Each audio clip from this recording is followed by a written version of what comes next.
Hey there everyone, it's me, KGrove94. Now after new adventures with magic and danger, moments where the bonds of friendship strengthened, new relationships being born, severe emotional drama, and antics from Hootie, lots and lots of antics from Hootie, Season 2 of The Owl House concluded on May 28th, 2022.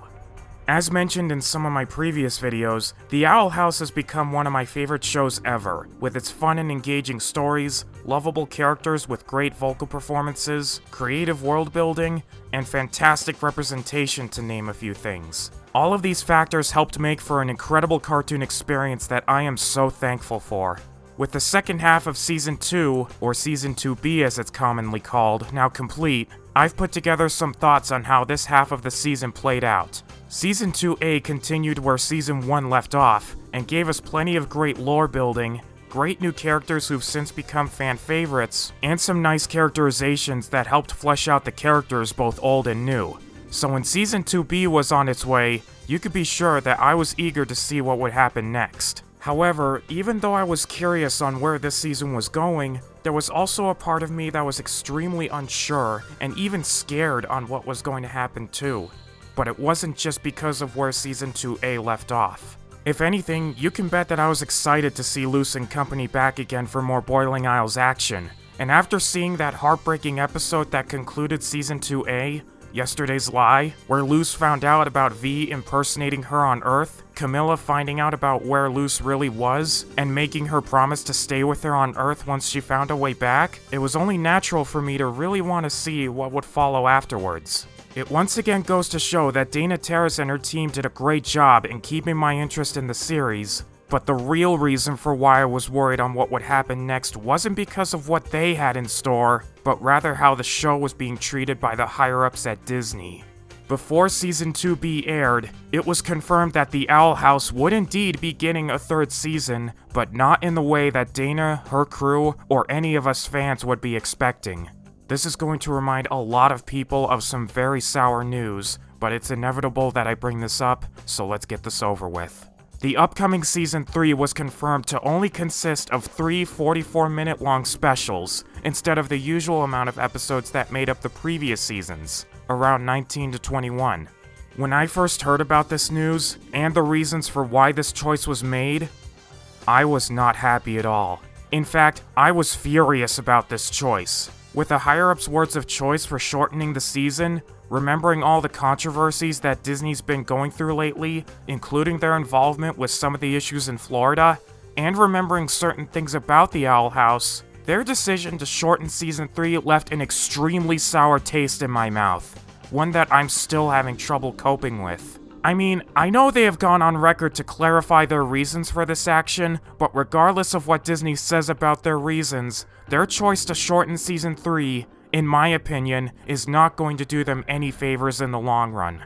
Yes, what I just said is based on my own thoughts, but I'm sure we can all agree that Disney limiting Season 3 to only 3 specials was not the best move by the company at all, especially given the risks that the show took and the amount of acclaim it's gotten since day one.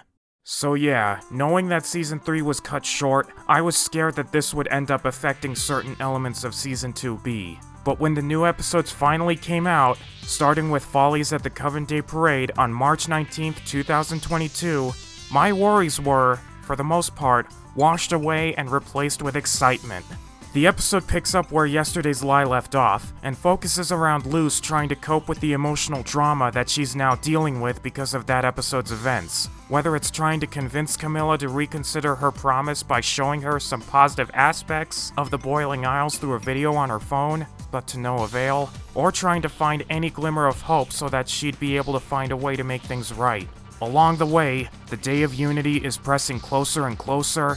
Luce and company try to find out more info on this event. Ida tries to find out what happened to a seemingly brainwashed Rain Whispers, and Amity rightfully suspects that something went wrong with Luce during the events of Yesterday's Lie. These storylines helped make the episode highly engaging from start to finish, and they did a great job in helping ease my nerves on how the rest of the season would progress, especially with the scenes revolving around Luce and Amity.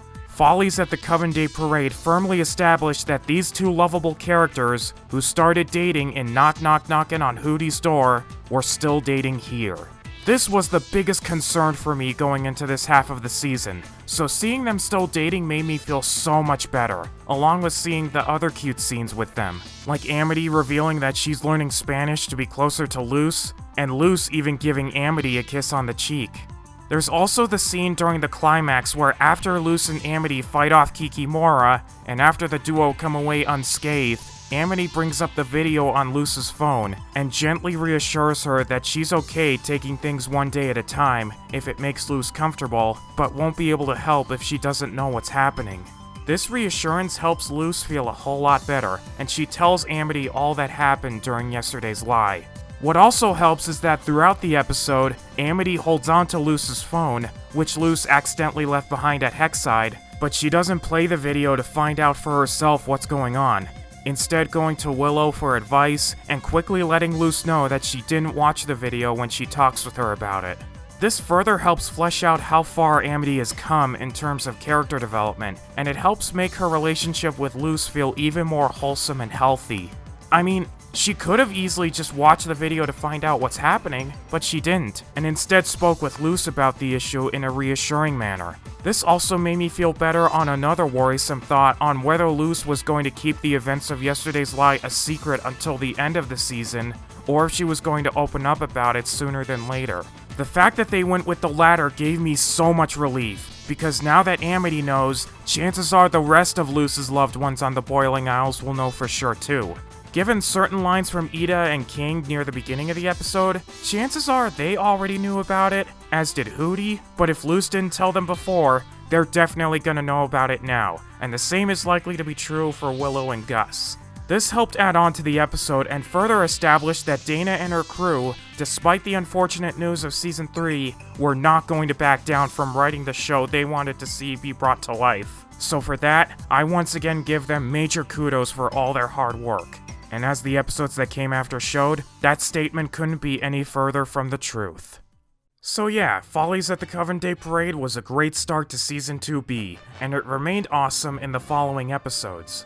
With the occasional mention of Luz's mission to get back to Earth, relationships getting stronger between certain characters, the return of fan favorites from Season 2A, more lore building, and how serious everything would end up being for our heroes, Season 2B, like Season 2A before it, delivered a series of episodes that helped add on to the overall experience with the Owl House, some of which actually helped remedy certain problems that were noticeable for me during Season 2A. If you've seen my review of Season 2A, you'll remember that one of the problems that I had was that certain characters weren't given as much focus or screen time as they probably should have. This was mainly the case for Lilith and Willow, two characters who were big players in Season 1, but weren't featured to the best of their abilities as I thought in Season 2A. Thankfully, Season 2B remedied this by giving us some episodes centered around them that not only added on to the series, but also fleshed them out to show how far they've come in terms of character growth, or how their relationships with the heroes or other characters have grown. For Lilith, her moment of glory came in the episode Elsewhere and Elsewhen, which was the first episode to air right after Follies at the Coven Day Parade. Here, it's revealed that Lilith got herself a new job as a museum curator and a historian, but is dealing with some insecurities when dealing with her fellow co-workers. Nonetheless, she shows herself to be highly enthusiastic about the Boiling Isles history, and when she and Luz go on a mission to find the time pools to find out more info on Philip Wittebane, she's shown to be highly energetic and even dorky when it comes to certain aspects on what's going on. It was as if her character did a complete 180 on her Season 1 persona and started acting in a way that may have been who she really was before she joined the Emperor's Coven. Speaking of her and Luz, this episode also displays their chemistry in a way that helped make the episode even better. Luz reveals that she started calling Lilith her cool aunt, to which Lilith is clearly flattered by, and throughout the episode, especially the climax, the duo's chemistry is fleshed out to show how the two have started caring for one another. Lilith is shown to be protective of Luce when they're in danger and sacrificed to a monster by a selfish Philip, with one scene showing her panicking over how Ida's going to react if Luce gets hurt, and another scene shows her punching Philip in the face after the duo catch up to him and he tries to offer another meaningless sacrifice, instead of giving Luce the info she was looking for. Moments like this really show how far Lilith has come in terms of her relationship with Luce. Going from using Luce as bait to lure Ida into a witch's duel in Agony of a Witch, to growing fond of Luce and defending her from anyone who tries to harass her here. It really goes to show that she's come to see Luce as her honorary niece. Seriously, their chemistry was so wholesome that it was great to see them get some focus together here. On a side note, much like how Luce has forgiven Lilith for her past misdeeds, I've more or less done the same. I mean, I was forgiving her during her time in Season 2A, but after she left the Owl crew to spend time with her parents, I felt there was more to be desired. But after Elsewhere and Elsewhen, she's definitely won back my respect and forgiveness. Heck, I think she's better like this than she was when she was in the Emperor's Coven. Cool Aunt Lilith is the best Lilith in my book. Meanwhile, for the other character given some much needed focus, Willow gets her moment of glory in the episode Any Sport in a Storm, which coincidentally came right after Elsewhere and Elsewhen. And here, we get to see Willow put her character growth on display in ways that make me feel so proud of her. With her newborn confidence, Willow announces her desire to start Hexside's first team for Flyer Derby, a highly active sport, much like Grudgeby, but with flying and aerial maneuvering.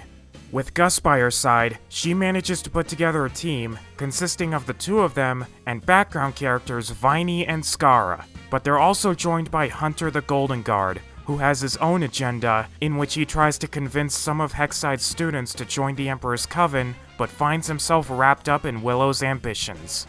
Together, they have their first Flyer Derby match against Professor Homunculus and his team, and after a tough match, they come out on top, before giving themselves their team name, the Emerald Entrails. Hunter, however, reveals that he's the Golden Guard that Luce told them about, and as some Coven scouts arrest the team for recruitment into the Emperor's Coven. This causes a huge strain in his relationship with his new friends, and it nearly dashes Willow's confidence. But after the team manages to escape and Hunter stands up for them when faced with Darius, things end on a more hopeful note for Hunter, since he managed to make some new friends and earn Darius's respect in the process. With Willow's character growth being on full display here, and Hunter's complex characterization coming back and adding on to his arc, this episode was another great addition to the season in terms of character-driven episodes. On a side note, the episode also has a B-plot in which Luce and Amity go on a mission to find out more about the author of the Good Witch Azora books, resulting in some more great scenes between the two girlfriends. On another side note, I really like how Skara was given a role in this episode as one of Willow's teammates. Previous episodes featuring her mostly had her being a part of Bosch's group of bullies, and while she did take part in bullying Willow on some occasions, like in Season 1's Wing It Like Witches, Skara's been shown to be quite nice and friendly with others when not under Bosch's influence, with some episodes showing that she really enjoys having friends. To see Skara join Willow's Flyer Derby team was wonderful to see, since she herself seems to be going through her own character growth, almost as if she's coming out of Bosch's toxic influence and growing into her own character. She was always my favorite background character in the series before the episode aired, so kudos once again to the writers for giving her more screen time. Going back to Willow, another episode in which she got some chances to shine was the episode Labyrinth Runners. While that episode was mostly focused on Gus and Hunter, Willow still got some moments of awesomeness in which she got to show more of what she was really made of. Like when she got to show Amity who she really was with her character growth and powerful plant magic, thus causing Amity, who was scared of losing Willow as a friend again, to gain a better respect for Willow and fully mend her friendship with her, all while the duo fought off the Coven scouts who were invading Hexside to recruit the students into the Emperor's Coven. There was also a flashback in the episode's prologue that showed how Willow first met Gus, who was going through an anxiety attack due to being taken advantage of by some other students. Here, Willow teaches Gus a breathing technique that helps calm his frantic nerves, and earns him a genuine friend in the process. This flashback of how these two met was another thing I was hoping to see in Season 2, since I always loved seeing their sibling-like dynamic throughout the series. And their scenes in Labyrinth Runners further helped show how much they care for one another, which was a huge bonus. However, with all of these fun adventures, great moments of characterization in the series, and heartwarming sequences, Season 2B also came with a lot of dark material that made the situation with Emperor Belos and the Day of Unity all the more serious and sinister. When Season 2B began, there still wasn't much info given about the Day of Unity to understand what it was all about, aside from some comments from Belos here and there, most of which I didn't fully understand but still had some worrisome feelings about. Come Season 2B, and everything takes a turn for the worse when it turns out that the Day of Unity isn't meant to benefit the Boiling Isles at all, but rather it's going to involve a huge draining spell that will drain every witch with a sigil on their arms of their magic, essentially causing mass genocide on the Boiling Isles. So yeah, all that talk about banning wild magic from the Boiling Isles, and Belos saying he can speak with the Titan, was all just a facade from Belos to further his own agenda, to eliminate witch kind to get back to Earth. This series of horrifying revelations came with the episode Hollow Mind, where Luz and Hunter end up in Belos' mind and learn these shocking secrets. They also learn that Hunter is actually a Grimwalker and the previous Golden Guards were killed when they defied Belos, who was also revealed to not be some magical emperor, but a witch hunter, and Philip Wittebane himself. Both revelations horrifying Luz quite badly, especially as she realizes that in showing him how to do magic with glyphs in Elsewhere and Elsewin, she ended up inadvertently giving him some help in his rise to power and caused so much chaos in the Boiling Isles during his reign as emperor. Shocking revelations, realizations about being lied to, and nearly getting killed in Belos' mind, Luz and Hunter managed to escape thanks to Ida, King, and Hootie's help, but the emotional damage is already done. Luz and Hunter now know who Belos really is, how the former was an unwitting pawn for his ambitions, and how the latter panics over what'll happen next, since Belos knows they were in his mind and will kill him if he gets the chance. With all of this info, and how Hunter, in his panic, flees the Owl House in fright, that's where the series takes a turn into darker territory, and leaves everyone in a horrible shock over what just happened and what's about to be revealed, thus causing a lot of serious hardship. Speaking of which, this was another thing that Season 2B was infamous for. Lots of sequences that really tugged at the heartstrings in horrifying, uncertain, or tragic ways that made it easy to feel sorry for the characters dealing with whatever trauma they had come across. Most of this emotional damage came with the main characters, like Luz revealing to Amity in Reaching Out that her father passed away when she was young, and that she can't be with her mother for the annual tradition due to being stuck on the Boiling Isles, as well as the aforementioned horror that she learns in Hollow Mind related to Belos, Ida worrying about Rain and scared of talking to her father again after injuring him in her cursed form against her own free will long ago, and worrying about Luz and King's safety, and King discovering in Edge of the World that he's a Titan and that his father, whom he's been trying to get in touch with, is long gone, and the individual whom he, and most of us fans, thought was his father, was actually part of a community known as the Titan Trappers, who were all trying to sacrifice King for Belos' ambitions. These moments of horror were very hard to swallow during each episode where they occurred, and some of them, like Hollow Mind and Edge of the World, aired back to back, which helped further reinforce how things had gotten really dark in the series, and how Luz and company were about to be subject to some severe emotional trauma. And believe me, there were some moments where I even started crying or freaking out over these sad scenes. Luz's revelation that her father died when she was young was indeed sad, but at least Amity helped her in picking some flowers and they got to do the tradition in their own way, and Camilla at least had V by her side during her take on the tradition. Come the events of Hollow Mind and almost everything that came afterwards though, that's where I became more and more concerned over the characters, and horrified by some of the plot twists that came, like Belos being revealed to be a witch hunter, Hunter revealed to be a Grimwalker, and how he freaks out and flees in panic. Needless to say, these episodes had no shortage of heartbreaking sequences. Out of all the tragic scenes throughout Season 2B, though, one of the most heartbreaking moments for me came during the episode O Titan, Where Art Thou?, where Ida finds herself at a loss for what to do over the Day of Unity business in terms of Lucen King's safety. And while they're on an undercover mission to retrieve stolen items from the Owl House, which was surrounded by Coven guards at the end of Edge of the World, Ida finally gets a chance to talk to Rain again, begging him to take Lucen King somewhere safe, and promising to turn herself in if he does. Luce, however, overhears this and is heartbroken, thinking that Ida still doesn't trust her, and therefore refuses to agree with her request, resulting in the two actually fighting each other.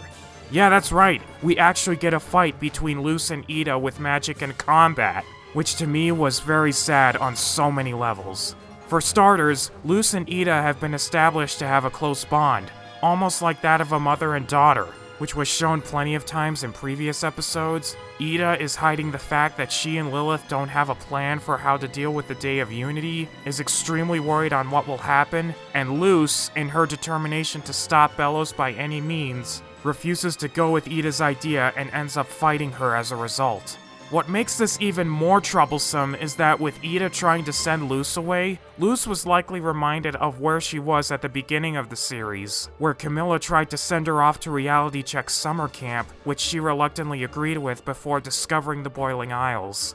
Since then, she's had Ida by her side to encourage her to never give up, follow her passions, choose her own destiny, and would protect her from adversity, resulting in the aforementioned strong bond that these two have for one another, including a scene in Reaching Out where Ida refers to Luce as her student/child when interrogating Warden Wrath.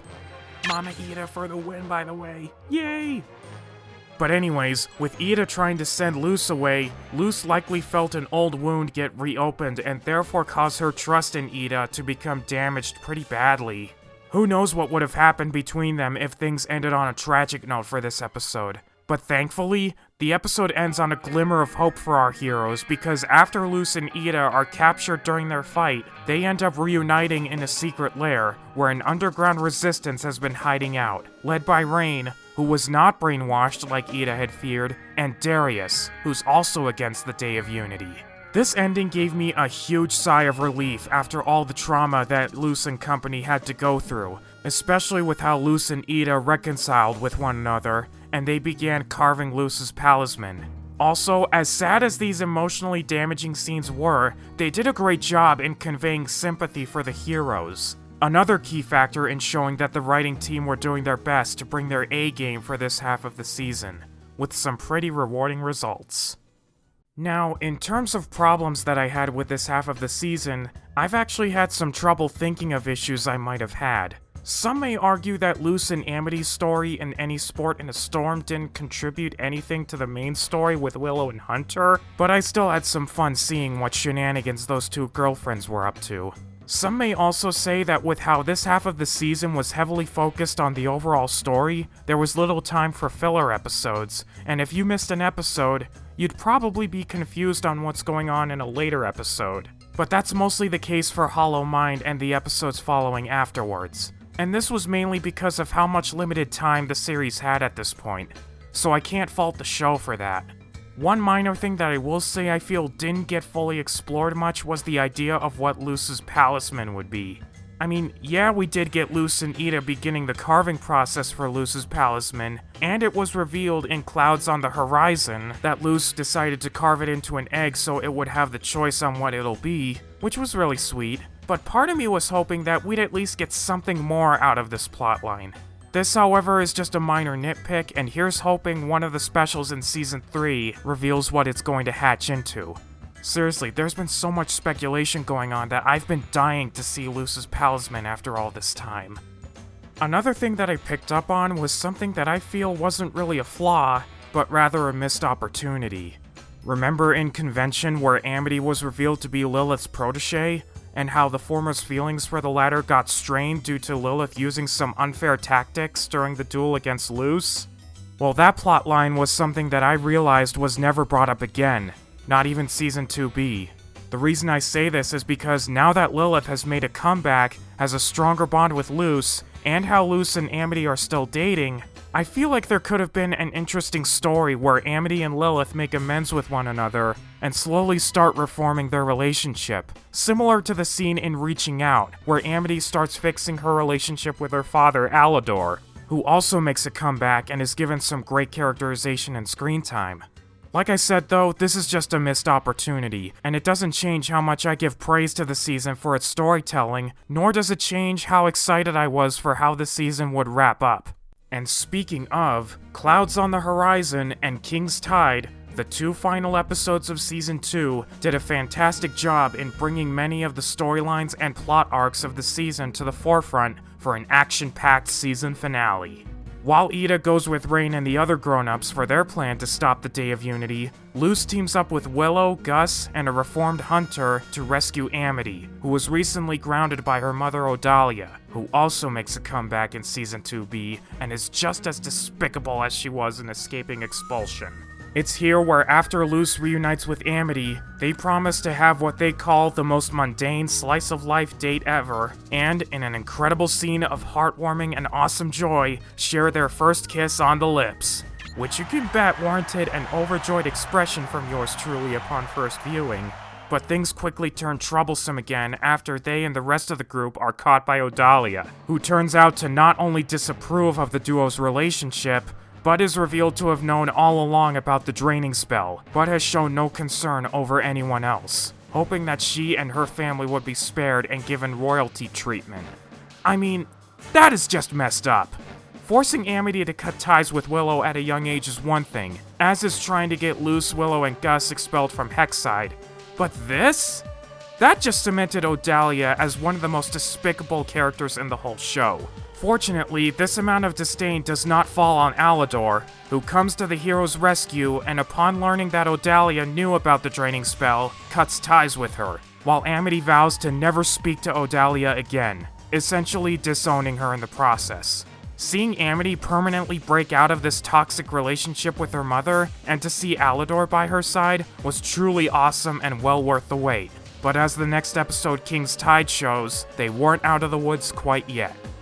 When Luce, having switched places with Hunter, gets taken to Belos, she nearly gets petrified by Belos, but after some quick thinking, manages to brand a sigil on Belos' arm, thus causing him to feel the wrath of his own draining spell plans.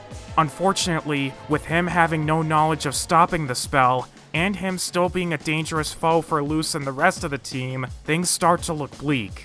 Until King, after coming face to face with the Collector, makes a deal with him to put an end to this madness by freeing him from his imprisonment, and it's here where we get to truly meet the Collector, whom Belos promised to release during the Day of Unity, in all his chaotic glory.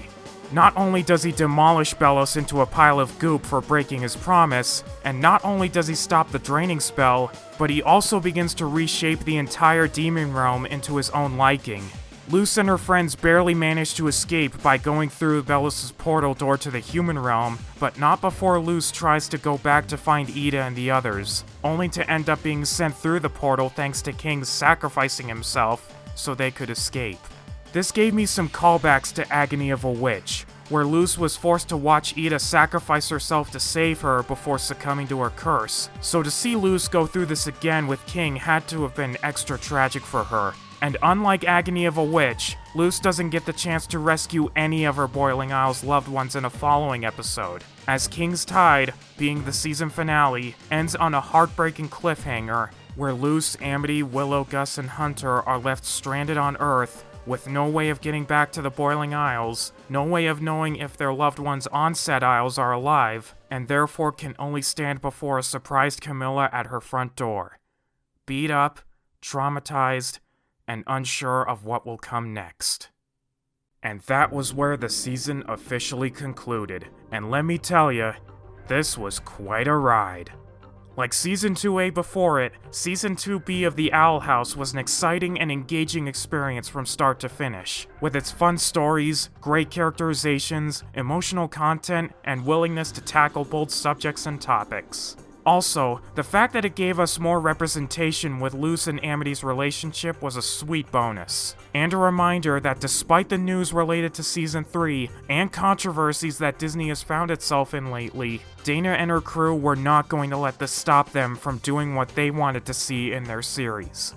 Like I said, it's extremely unfortunate that Season 3 got shortened for reasons that I still find absolutely ridiculous. But the fact that Dana and her team managed to hold together and give us a great second half to an incredible season speaks volumes on how much of a great job they've done. The Owl House has once again proven that in the world of animation, it's a series that was willing to take some bold moves and give us something that can be considered a landmark in cartoon history. A number of incredible feats that, to me, warrants giving Season 2B a 10 out of 10 rating. Now, in terms of Season 3, it was recently revealed that the first special, thanks to them, would premiere on Disney Channel on October 15th, 2022. This bit of news came as an unexpected surprise for me, but with an official release date now confirmed, that means we're about to see what's coming next for Luce and company. Will Luce and her friends find a way to get back to the Boiling Isle soon? Will they be able to stop the Collector from destroying everything and everyone they love? Is Ida managing to hold on along with everyone else stuck on the Isles? Is Belos really gone? And if not, will he make a comeback for one last confrontation? Will there be a resolution to Luce's promise to Camilla with a compromise set in motion? These are just a few of the many questions that have been plaguing my mind since Season 2B ended. But with thanks to them now over the horizon, and edging closer and closer to its premiere date, all I can say is here's to some great new stories being told.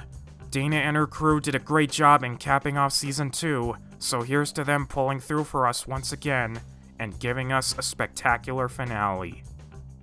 Good luck. And with that officially wraps up my review of Season 2B of The Owl House. I want to thank you guys for watching this video and hope you enjoyed what I had to offer today. Until next time, this is KGrove94, signing off. Take care, everyone.